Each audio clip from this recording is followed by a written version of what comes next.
বাংলাদেশের সংবাদ মাধ্যম ও সাংবাদিকদের অনুসন্ধানমূলক প্রতিবেদনের প্রতি সমর্থন জানিয়েছে যুক্তরাষ্ট্র।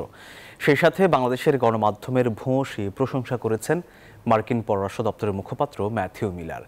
সাবেক আইজিপি বেনজির আহমেদ সহ কিছু কর্মকর্তার দুর্নীতি নিয়ে সম্প্রতি রিপোর্টের পর সংবাদ প্রকাশে সতর্ক থাকার বিষয়ে বিবৃতি দেয় বাংলাদেশ পুলিশ সার্ভিস অ্যাসোসিয়েশন বিপিএসএ। এ বিষয়ে যুক্তরাষ্ট্রের অবস্থান জানতে চাওয়া হলে মার্কিন পররাষ্ট্র দপ্তরের মুখপাত্র ম্যাথিউ মিলার বাংলাদেশের গণমাধ্যম ও গণমাধ্যম কর্মীদের স্বাধীন ভূমিকার সমর্থনে কথা বলেন।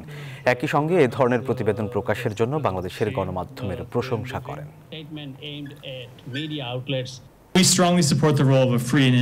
কার্যকর গণতান্ত্রিক প্রতিষ্ঠান বজায় রাখতে এবং সরকারের স্বচ্ছতা প্রচারে মুক্ত এবং স্বাধীন গণমাধ্যমের ভূমিকাকে আমরা দৃঢ়ভাবে সমর্থন করি। গুরুত্বপূর্ণ কাজ পরিচালনায় সাংবাদিকদের বাধা দেওয়ার জন্য তাদের হয়রানি বা ভয় দেখানোর যে কোনো প্রচেষ্টায় আমরা আপত্তি জানাই।